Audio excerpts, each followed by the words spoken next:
ঔষধ নাকি ইনসুলিন কোনটি ডায়াবেটিস রোগীদের জন্য বেশি ভালো? যখন রোগীদের ডায়াবেটিস ধরা পড়ে বা যাদের খুব বেশি ডায়াবেটিস আসে, অনেক সময় আমরা ইনসুলিনে যেতে চাই বা ইনসুলিন দিতে চাই, কিন্তু রোগীরা সেটি নিতে চায় না। রোগীরা মনে করে ইনসুলিন মানেই হচ্ছে একটি এন্ড স্টেজ বা লাস্ট পর্যায়ে চলে আসছে ওনাদের ডায়াবেটিসের, যে ওনারা আর সেটা থেকে রিভার্স করতে পারবে না বা আর ওষুধে ফিরে আসতে পারবে না। আসলে কি এমন না? যাদের অনেক বেশি ডায়াবেটিস থাকে, যেমন ফাস্টিং যদি 16-এর উপরে 16-এর বেশি থাকে এবং খাওয়ার পরে যদি 19-এর বেশি থাকে এবং HbA1c বা 3 মাসের ডায়াবেটিসের গড় যদি আপনার 10-এর বেশি থাকে, তখন আমাদের বইপত্রে বা ইন্টারন্যাশনাল গাইডলাইনে ইনসুলিন দেওয়ার কথা বলা আছে। সো এরকম রিপোর্ট আসলে আমরা রোগীদের ইনসুলিন দিতে চাই, কিন্তু রোগীরা ইনসুলিন নিতে চায় না। রোগীরা মনে করে এটি নিলে একবার নিলে হয়তো সারা জীবনই নেওয়া লাগবে। একবার ইনসুলিন নিলে সারা জীবন নেওয়া লাগবে কিনা বা ইনসুলিন বন্ধ করা যায় কিনা একবার শুরু করলে, সেটি নিয়ে আমি আজকে কথা বলবো। আমি ডাক্তার মাজহারুল হক তালিম, ডায়াবেটিস থাইরয়েড হরমোন বিশেষজ্ঞ। আজকে কথা বলবো ইনসুলিন ভার্সাস মুখের ওষুধ কোনটি বেশি ভালো। আমাদের অনেক সময় দেখা যায় ব্লাড সুগার খুব বেশি নিয়ে আসে রোগীরা, অনেক সময় আপনার 26-30 এরকম ব্লাড সুগার নিয়ে আসে, যেটা আমাদের অতি দ্রুত কমানো লাগে। সেই সময় কিন্তু আমরা সাময়িক সময়ের জন্য ইনসুলিন আমাদের লাগে, সেটি প্রয়োজনীয় দেয়া লাগে। সেটি না দিলে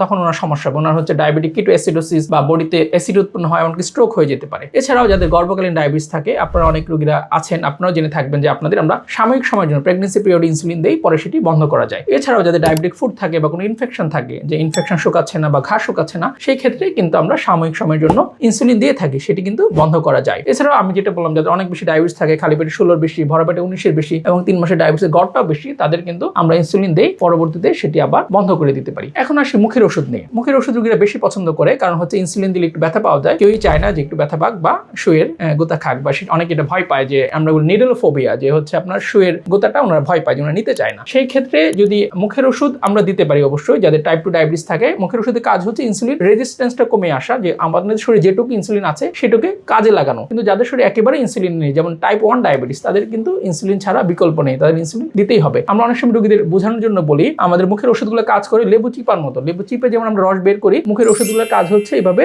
শরীর থেকে চিপে ইনসুলিনগুলো বের করা বা বিটা সেল থেকে ইনসুলিন বের করা। কিন্তু যাদের শরীরে একেবারে ইনসুলিন থাকে না, যেমন টাইপ 1 ডায়াবেটিস বা যাদের অনেকদিন ধরে ডায়াবেটিস থাকার কারণে আস্তে আস্তে ইনসুলিন লেভেলটা ফল করেছে, তাদের কিন্তু এই লেবুতে চিপলে বা রস বের হবে না, কারণ অলরেডি তাদের শরীরে একেবারে ইনসুলিন নেই বা লেবুতে রস নেই। তাহলে ইনসুলিন না দিয়ে আমি যদি মুখের ওষুধ দিই, তাহলে কিন্তু ওদের কাজ করছে না। তাই রোগী ভেদে অনেকের ওষুধ লাগতে পারে, অনেকের ইনসুলিন লাগতে পারে। আমরা সেটা রোগী দেখে ডিসাইড করি যে কার ওষুধ লাগবে এবং কার ইনসুলিন লাগবে। আপনারা আশা করি আপনাদের উত্তর পেয়েছেন, ইনসুলিন ভালো নাকি মুখের ওষুধ ভালো। আরেকটি ব্যাপার হচ্ছে ইনসুলিন কিন্তু র্যাপিড ব্লাড সুগার কমাতে পারে। আমরা চাইলে ইনসুলিন দিয়ে একদিনের মধ্যে আপনার ডায়াবেটিস 6-7-এর মধ্যে নামিয়ে আনতে পারি, কিন্তু মুখের ওষুধ কিন্তু সেটি পারবে না। তাই যাদের অনেক বেশি ডায়াবেটিস থাকে এবং কোনোভাবে ডায়াবেটিস কমছে না, আমরা অনেক সময় ইনসুলিন প্রেফার করি, ইনসুলিন সাময়িক সময়ের জন্য দেই এবং প্রয়োজনে সেটি আমরা বন্ধ করে দিতে পারি। তাই আতঙ্কিত না হয়ে, ভয় না পেয়ে, যাদের ডায়াবেটিস খুব বেশি বা যাদের ইনসুলিন লাগছে, আপনি একজন এন্ডোক্রাইনোলজিস্ট বা হরমোন বিশেষজ্ঞের পরামর্শ নিন। উনি চাইলে আপনার মুখের ওষুধও দিতে পারেন, ইনসুলিন দিতে পারেন, যেটি আপনার জন্য ভালো বা যেটি আপনি প্রেফার করেন। ধন্যবাদ।